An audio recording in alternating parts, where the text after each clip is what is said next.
Shalom saudaraku sekalian, kembali kita mengikuti Abam.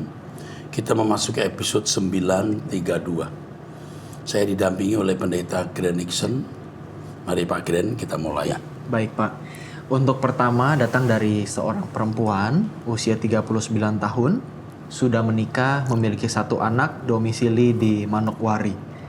Shalom Bapak Erastus dan tim Abam. Sebelumnya saya sangat berterima kasih. Bapak sudah menjawab pertanyaan kami di Abam episode 894. Jawaban Bapak sangat memberkati dan menguatkan kami, termasuk anak kami. Saya memperdengarkan jawaban Bapak atas pertanyaan kami dan dia senang. Dia bertanya, apakah Bapak Erastus mau mengajar Cynthia, nama anak mereka? Dan saya bilang, Cynthia doakan Bapak Eras sehat dan panjang umur. Kalau Tuhan berkenan, kamu bisa sekolah di tempat Bapak Erastus mengajar. Dia meminta untuk menelpon Bapak, tapi saya bilang Bapak Erastus sangat sibuk. Kalau mau bertanya, nanti Mama yang akan hubungi. Anak kami juga masih terus bermimpi bertemu Tuhan Yesus, bahkan sudah 2 kali bercerita kalau dia bersama Tuhan Yesus dan Bapak Pendeta di surga. Saya tanya-tanya Bapak Pendeta siapa, dan dia bilang Bapak Pendeta yang sering kita nonton di YouTube. Saya bilang kalau Bapak Pendeta namanya Bapak Erastus Sabdono. Dia juga bercerita sedang bermain trampolin dijaga oleh 5 malaikat dan Tuhan Yesus sedang berbicara dengan Bapak Erastus. Kami tetap mendengarkan kalau dia bercerita tentang mimpinya dan menjadikan itu sebagai nutrisi jiwa dan motivasi untuk lebih tekun berdoa dan berusaha untuk membimbing anak ini dan kami sendiri hidup lebih berkenan di hadapan Bapa Yahweh. Walaupun seperti yang Bapak katakan bahwa kuasa gelap tidak akan tinggal diam, kadang saat kami lemah dan terjatuh seperti jauh sekali dari Tuhan, tapi tetap berdoa sampai kembali dikuatkan. Kadang-kadang anak pun seperti kehilangan semangat dan motivasi berubah jadi ingin menyenangkan orang tua. Dan kita sebagai orang tua yang harus memperbaiki motivasi itu agar dia lebih menyenangkan hati Tuhan daripada orang tua. Hal ini juga membuat saya lebih mengerti maksud Tuhan Yesus saat memberkati anak-anak di dalam kitab Markus 10 ayat 15-16. Sebagai orang dewasa, saya atau mungkin banyak orang berpikir bahwa kita lebih mengenal dan mengerti Tuhan.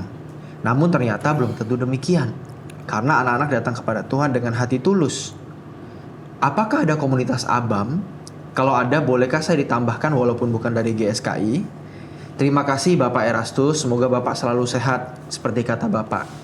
Barang yang indah akan dipajang Tuhan lebih lama, agar makin banyak orang yang melihat dan diberkati. Semoga Bapak juga panjang umur, agar semakin banyak orang yang mendengarkan kebenaran dan diselamatkan. Bapak Yahweh dan Tuhan Yesus memberkati Bapak dan seluruh tim Abam dan GSKI. Tulisan ini yang pertama mengharukan, ya. Kita merasa tersentuh. Yang kedua, kami bersyukur karena pelayanan kami melalui Truth ID memberkati sampai kepada anak-anak.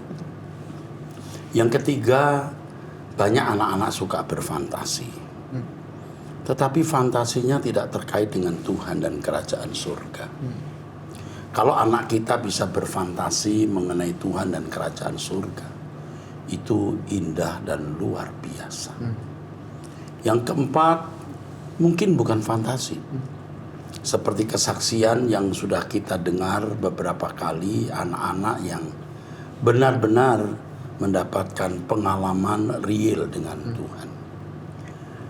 Jadi sangat besar kemungkinan juga anak ibu memiliki pengalaman spiritual yang real dengan Tuhan.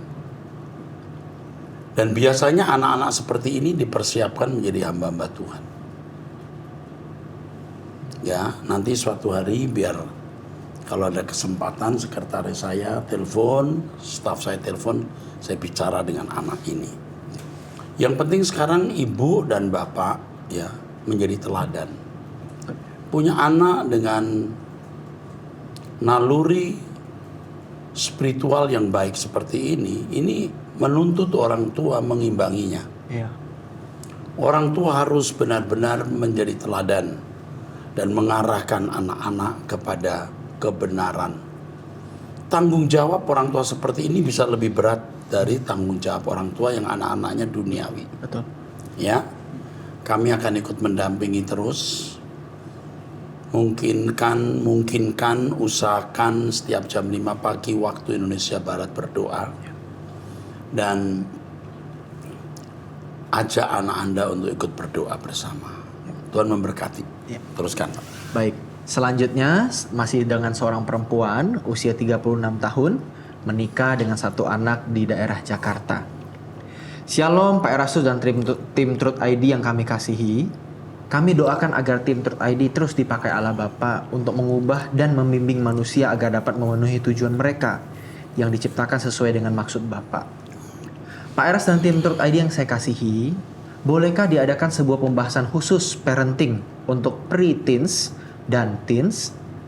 Membahas bagaimana parents bersikap atau menjawab atau mendidik dalam kasih dan kebijaksanaan secara biblical seputar agama atau kepercayaan lain, pubertas, kesucian, ketertarikan kepada lawan jenis, LGBTQ, menyikapi keberhasilan dan kegagalan, bagaimana berperilaku dalam pergaulan, mulai dari disanjung atau dipuji sampai dicuekin atau yang paling parah ketika mengalami perundungan atau bullying.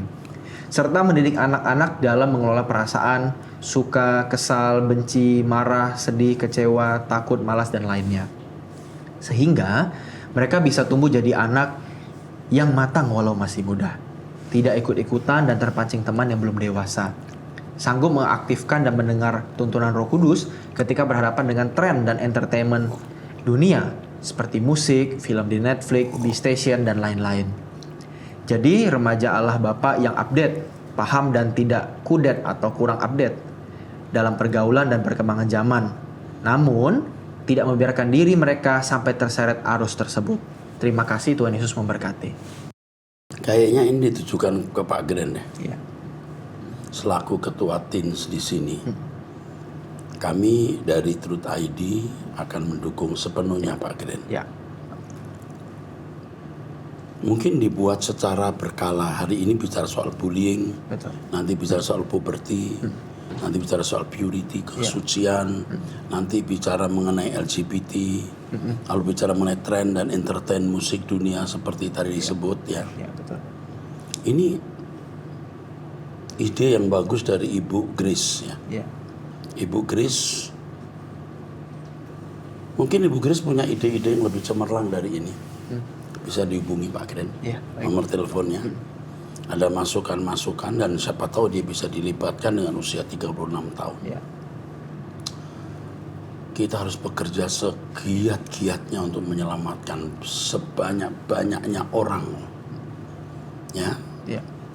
Tapi masalahnya karena Pak Gren juga punya tanggung jawab yang besar, yaitu sebagai ketua program studi Fakultas Teologi pas stratum 1 dengan mahasiswa berapa ratus ya sekarang? Sekitar 400-an Pak, 400-an. kalau total. Kalau Iya. teologi Iya. hampir 200. Dengan jumlah, maksudnya dengan S2 S3 kan? Oh, S3 bisa banyak Pak. Bisa hampir 1000 ya. Iya. Jumlahnya besar sekali, tapi justru inilah yang menjadi beban kita ya saudara-saudara. Kita mendidik orang-orang muda untuk suatu hari akan menjadi hamba-hamba Tuhan. Ya. Terima kasih untuk Ibu Grace, dan kami akan memperhatikan serius dan minta dicatat ya Pak Mike. Dan ada warrior Pak untuk Ya, yang coba jodoh. disampaikan. Iya, untuk Bu Grace dan para pemirsa Abam yang lain, pada tanggal 9 Maret nanti akan ada seperti yang tadi disampaikan Bu Grace, pembinaan terkait remaja dan pemuda di program Warrior yang akan dipimpin langsung oleh Bapak Pendeta Dr. Susabdono terkait dengan pacaran ya Pak ya, kalau tidak salah. 9 Maret itu 9 Sabtu. Maret hari Sabtu pukul 4 sore.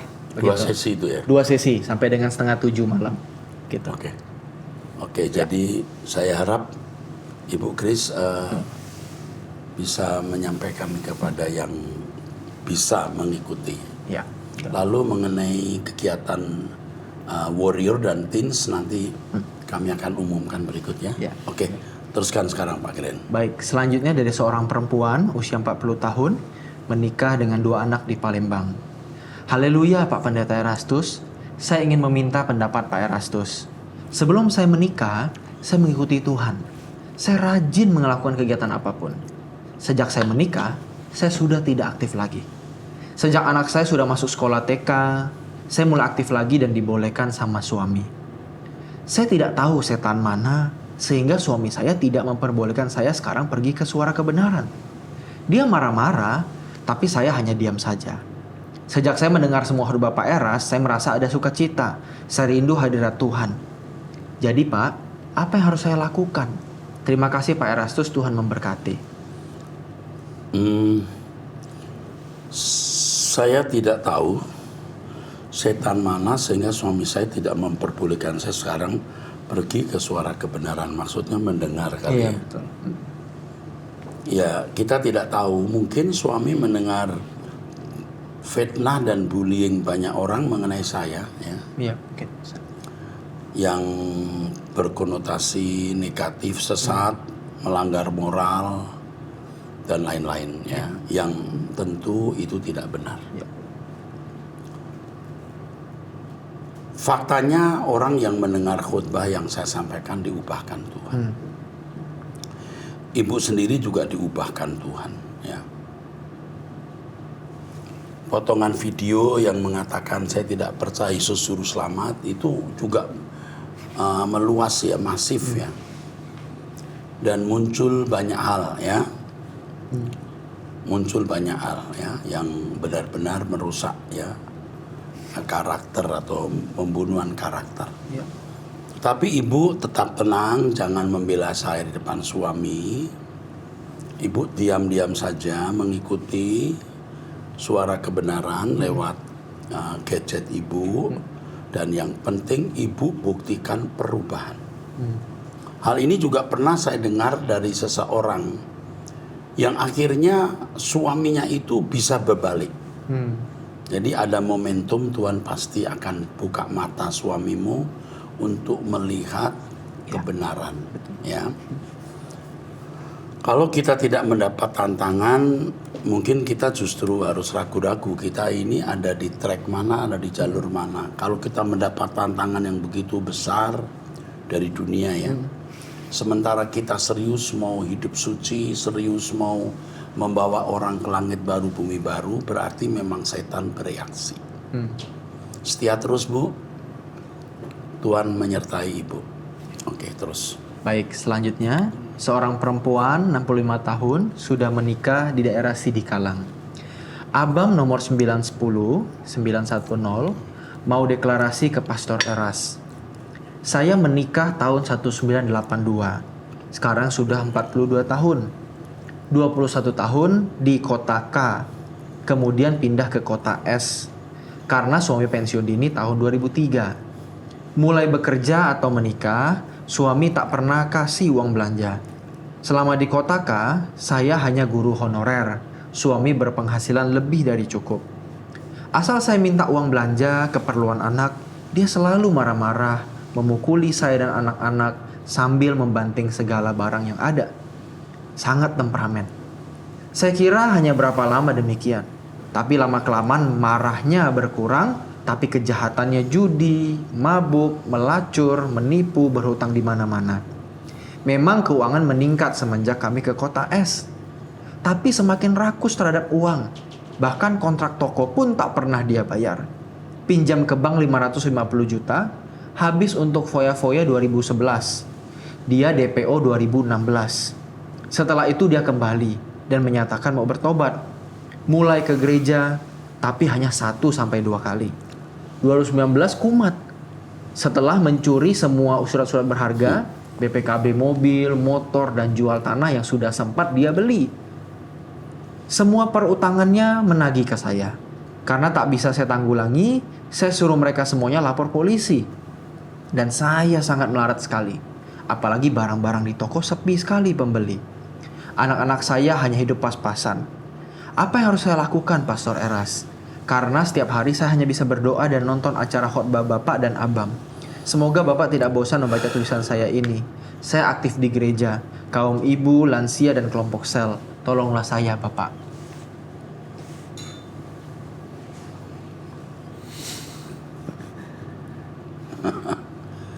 Ini banyak pria seperti ini. Dia punya anak-anak, ya, bukan satu. Jadi saya sarankan juga kepada wanita-wanita yang belum menikah, jangan nikah dengan pria yang hanya mau menjadikan wanita itu mesin seks. Setelah punya anak tidak diurusi, tidak mau bertanggung jawab. Lebih lagi kalau istri jadi ATM, itu lebih jahat. Pria seperti ini, pria yang benar-benar sudah rusak. Ibu sebagai korbannya usia 65 tahun, ibu pasti dibela Tuhan. Jadi di tengah situasi yang sulit ini, yang penting ibu punya satu jurus bisa dilewati. 1 hari dilewati, 2 hari dilewati, ya. Itu ibu akan bisa melewatinya. Satu hal yang saya mesti nasihatkan ke ibu dan anak-anak ibu. Pindahkan hati di langit baru, bumi baru. Hidup memang tragis. Tidak ada yang kita harapkan lagi di bumi ini. Pindahkan hati ke langit baru, bumi baru. Supaya kita bisa yang pertama hidup dalam kekudusan dan kesucian. 2, kita bisa tidak menuntut keadaan. Kita bisa lebih menerima apapun keadaan yang harus kita jalani. Yang penting ada makanan, pakaian, walaupun kekurangan pasti bisa dilewati. Orang yang tidak bertuhan pun pasti bisa melewati karena Tuhan pelihara, apalagi orang Kristen. Tuhan pasti akan mengubah pada waktunya. Apalagi anak-anak yang besar kemungkinan juga mewarisi gen bapaknya. Dengan kondisi sulit ini, anak-anak biar dibersihkan dari gen bapaknya. Jadi jalani saja. Jangan lihat 10 meter ke depan, lihat 1 meter di depan saja. 10 meter akan berkabut, kita tidak bisa lihat apa yang akan terjadi.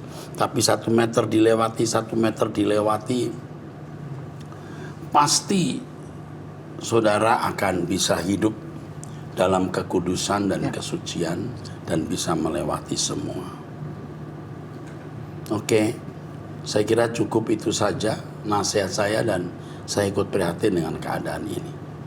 Tuhan memberkati.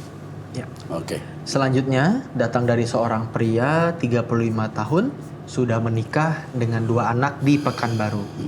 Shalom Om, saya mau bercerita. Sebenarnya ini panjang ceritanya, tapi saya singkat saja Om. Saya dulu jemaat aktif dan pelayanan di salah satu gereja di Pekanbaru untuk pelayanan anak-anak muda. Kita punya bapak rohani yang sangat luar biasa pelayanannya dalam menjangkau anak muda. Dia seorang pendeta, umur 43 tahun, tidak menikah, worship leader, pengajar, dan banyak disukai semua jemaat gereja. Dari gereja dan karismatik ya? Ya, sepertinya. Iya. Ini kan? Oke, terus? Kita sebagai anak rohani nurut apa yang dia katakan. Kemudian saya menikah, dan saya dilecehkan sama bapak rohani tersebut dengan alasan mau lihat dan memegang kemaluan saya. Karena sudah menikah dan akan berhubungan intim, jadi dia harus tahu. Saya terkejut dan bercerita ke teman-teman rohani.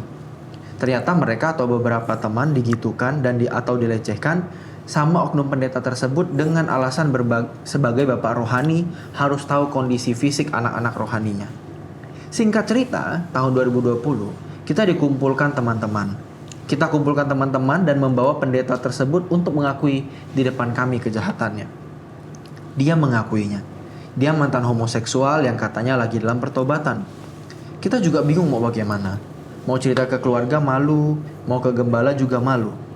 Mau lapor polisi pun masih banyak pertimbangannya. Dan kami diamkan dulu untuk sementara. 1 bulan kemudian si pendeta lari ke Batam. Dan tanpa rasa bersalah dia melayani di sana sebagai worship leader. Kemudian kita lapor ke gembala kejadian sebenarnya dan gembala di sini menghubungi gembala di sana agar semua pelayanan diberhentikan. Kita beberapa korbannya difasilitasi gereja untuk bisa pulih. Walaupun di sini gereja tidak total untuk kami bisa pulih. Akhirnya kita yang pelayanan anak-anak muda bubar dan teman-teman pindah gereja karena merasa tidak diperhatikan penuh dengan gereja akan masalah ini. Tahun 2023 si pendeta predator ini datang ke kami, mantan anak-anak rohaninya, difasilitasi dengan saudara rohani kami. Dia minta maaf dan membasuh kaki kami satu persatu.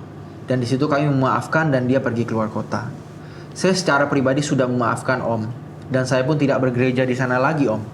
Tapi belakangan ini saya dan istri mulai sering dengar khotbahnya Om Eras. Kami senang mendengarnya. dan mulai berdoa pagi walau masih belum setiap hari. Kami mau hari-hari kami dipulihkan untuk keselamatan kami, Om. Saya bertanya apakah ada cabang gereja Om Eras di Pekanbaru? Kalau ada kami bisa berjemaat karena pengajaran Om Eras sangat kuat untuk keselamatan kami, Om. Terima kasih, Tuhan memberkati. Oke. Yang pertama ini pelajaran untuk semua yang lain ya. Kalau kita menjumpai pendeta seperti ini mestinya kita tegur empat mata. Tidak kita kumpulkan rame-rame, kita hakimi. Itu tidak menyembuhkan. Karena dia malu, dia kabur, udah nggak kambuhan, dia masih ada dalam ikatan dosa itu. Ditegur dengan satu mata, dua pasang mata. Jika perlu panggil satu saksi, ya. Lalu menghimbau pertobatannya. Jika tidak, kita panggil saksi lain. Jika tidak, dia harus dikeluarkan dari gereja. Ya. Tapi ini rasanya langkahnya sudah keliru. Ya, tapi tidak apa-apa. Ya. Tidak mudah menyembuhkan orang yang berkeadaan seperti ini. Kita harus berbelas kasihan. Ya. Dia bisa makan korban yang lain. Ya. Mestinya dengan penanganan yang baik dia bisa benar-benar bertobat. Tapi kita tidak tahu apakah pendeta ini sekarang sudah berubah atau tidak. Kepada saudara dengan usia 35 tahun dan 2 orang anak, kami ada gereja di banyak wilayah, mungkin juga di Pekanbaru ada. Tetapi saya menasihati Anda ikut dulu di Truth ID. Yeah. Saya khawatir nanti Anda menemukan pendeta GSKI yang levelnya tidak seperti yang Anda harapkan. Karena ini orang melayani, jadi sudah punya selevel. Dan bukan tidak mungkin ya ada pendeta-pendeta GSKI yang juga belum dewasa, belum bisa jadi berkat. Khawatir jadi batu sandungan. Ini sudah pernah pernah tersandung. Jangan sampai tersandung lagi. Sampai nanti suatu hari Tuhan akan mempertemukan dengan hamba Tuhan yang baik. Ya. Saya kira itu, ikuti terus doa pagi lewat Truth ID. Ya, kami akan mengembalakan dari jauh. Yang orang-orang seperti ini harus masuk e-church ya. Dilindungi ya. Oke, saya kira ini penting ya. Cukup ya. Oke, teruskan. Baik, selanjutnya masih dari seorang pria usia 41 tahun menikah dengan satu anak di Jakarta Barat. Shalom Pak Eras dan tim. Terima kasih atas respon yang sangat baik atas pertanyaan saya. Pak, saya mau menanyakan 1 Korintus 10 ayat 14. Intinya di situ dijelaskan bangsa Israel minum dari batu karang yaitu Kristus, sedangkan Tuhan Yesus belum lahir saat itu. Pertanyaan kedua, saya dulu bekerja di suatu perusahaan. Karena saya tidak nyaman dengan perusahaan tersebut, saya memutuskan resign dari perusahaan tersebut secara baik-baik. Dan sekarang saya membuka usaha di bidang yang sama dari perusahaan saya, tempat saya bekerja dulu. Walaupun masih kecil-kecilan atau tidak ada perjanjian dilarang membuka usaha di bidang yang sama, dan semua berjalan dengan baik. Dari informasi teman saya yang bekerja di sana, mereka, yaitu perusahaan tempat saya bekerja dulu, tahu saya buka sendiri dan senang karena mereka menganggap saya bisa mandiri. Apakah saya berdosa Pak karena membuka usaha sejenis? Terima kasih, Tuhan Yesus memberkati. Membuka perusahaan sejenis tidak bermaksud untuk mencuri pelanggan. Ya tentu tidak salah. Ya bebas-bebas saja, ini pasar bebas ya. Jadi kita membuka usaha yang sama tapi tidak melakukan kelicikan dengan menarik customer ya dengan cara yang paksa atau dengan kelicikan. Kalau customer orang pindah ke Anda itu juga bukan kesalahan Anda. Kalau di sana harganya 10, Anda jual 8 kan nggak salah. Iya. Kita menguntungkan orang. 1 Korintus 10 ayat dari ayat 1 Pak Gren. Baik. Karena kalau kita baca ayat yang keempat, kita nanti mencomot ayat Alkitab. 1 Korintus pasal 10 ayat pertama. Iya, kalau kita melihat dari ayat dari pasal 9 dulu Pak Gren, kita lihat 9. konteksnya itu ya, apa itu? Konteksnya apa kalau Pasal 9 bicara soal Paulus tidak sembarang berlari, tidak sembarang iya, memukul. bicara soal pergumulan berat untuk Iya. mencapai kemenangan. Betul. Ya kan? Itu jangan seperti petinju asal memukul, jangan sampai menjadi pelari yang tidak jelas arahnya. Kompetisi yang berat kira-kira gitu. Lalu 1 Korintus 10 itu bicara mengenai bangsa Israel yang sebagian besar tidak sampai tanah Kanaan. Iya. Paulus ingin memberitahukan bahwa perjuangan menjadi Kristen itu tidak mudah.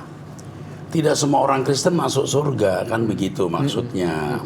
Harus sampai terakhir menang. Ya. Lalu dia mengambil contoh bangsa Israel. Bangsa Israel itu bukan disertai oleh siapa-siapa, disertai Tuhan langsung. Mereka menyaksikan bagaimana awan, menyaksikan bagaimana mereka lewat laut, yang itu digambarkan Paulus seperti baptisan. Ya. Awan yang menaungi, lalu batu karang yang keluar air. Dikatakan di sini batu karang itu adalah Kristus. Maksudnya begini loh, bahwa bangsa Israel itu disertai Tuhan. Kehadirannya nyata, tapi toh mereka tidak sampai masuk tanah Kanaan. Nah, sekarang orang Kristen bisa mendengar firman. Firman itu diurapi, tapi belum tentu bisa masuk surga. Jadi batu karang itu bisa gambaran Kristus, tapi bukan Kristus. Yang diurapi. Yang diurapi itu artinya karya Allah, campur tangan Tuhan. Batu karang itu kan benda, keluar air. Masuk Yesus benda keluar air? Ya, mungkin orang ada yang berkata, ya Erastus mau membela keyakinannya tidak ada praeksistensi. Oh, ini nggak ada masalah itu. Bukan mau membela soal praeksistensi. Anda yakin ada praeksistensi pun juga tidak masalah. Yang penting Yesus menjadi manusia 100% menebus dosa kita. Jadi Paulus ingin menunjukkan bahwa karya Allah yang begitu nyata di dalam kehidupan bangsa Israel tidak membuat mereka sampai tanah Kanaan. Lalu dijelaskan, dikemukakan di pasal sebelumnya betapa sulitnya masuk surga, gitu kan? Iya. Jadi batu karang itu Kristus, artinya bisa menjadi lambang. Tapi bukan Kristus. Maksud Kristus itu batu dan airnya mengucur. Maksudnya pada zaman ini, zaman perjanjian baru, zaman anugerah, walaupun seseorang mendengar firman, kalau tidak bertobat tidak akan selamat. Maka di 1 Korintus 10 itu dikatakan, semua ini menjadi contoh bagi kita. Ayat yang ke-6 kalau nggak salah itu ya. Iya, betul. Semua itu menjadi contoh bagi kita. Jadi saudara, kita itu harus cerdas mengerti Alkitab, tidak asal bicara. Ya, jelasnya Pak Kira? Jelas, sangat jelas Pak. Batu karang itu selambang Kristus, tapi bukan Kristus. Iya, media, metafor. Kalau mendengar kata Kristus tidak langsung itu Yesus. Iya. Masa Yesus jadi batu karang meluar air? Harus cerdas. Oke, kita akhiri di episode 932 ini Pak Gren. Kita masuk di episode 933. Oke, sampai jumpa, Tuhan memberkati.